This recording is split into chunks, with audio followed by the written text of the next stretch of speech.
Chapter 12, Mishnah 3. The previous Mishnah taught that a metal hook that is identified only as part of a kli, for example, the hook of a table, cannot become tameh except when it is attached to the kli. This Mishnah discusses whether several other metal items are also subject to these rules. It begins with the cover of a tanai, which is a large metal basket that holds 3 kavs, half a sa. It was used by homeowners to store scrap metal and shards of broken Keilim. Its cover, which is also made of metal, is shaped in such a way that it can be used to hold things. Regarding the metal cover of a tanai that is used by homeowners, Rabban Gamliel rules that it can become tameh even when it is not attached to the tanai. Although it does not have an identity of its own, rather it is called the cover of a tanai, it is still a kli in its own right because it is shaped as a container and people use it to hold things. But the sages rule that the cover is tahor when not attached to the tanai, because they maintain that even though the cover can hold things, it is rarely used for that purpose.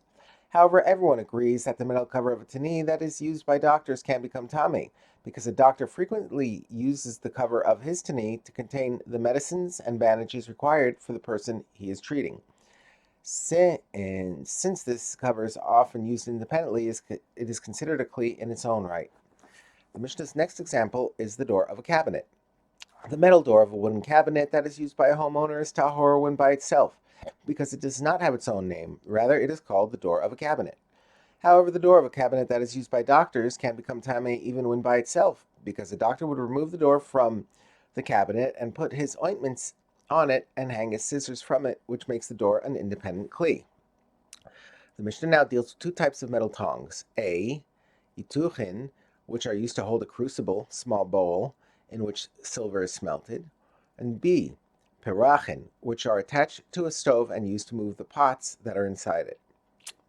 Ituchin can become tameh simply because they are metal Keilim, which are subject to tumah even though they do not have a container. But pirachin are tahor even if they are attached to the stove. This is because they are designed to be used together with the stove that is connected to the ground, and the rule is that metal Keilim used together with the ground or something connected to the ground cannot become tameh. The next case is the akrav of an olive press. This is a bent piece of metal attached to the wooden beam of an olive press. It is used as a hook from which to hang things. The akrav of an olive press can become tameh. Although it is attached to the wooden beam, which is not subject to tumah because it is a wooden utensil without a container, the akrav can become tameh since it has its own use. But a hook in a wall is tahor because the wall is attached to the house, which is attached to the ground.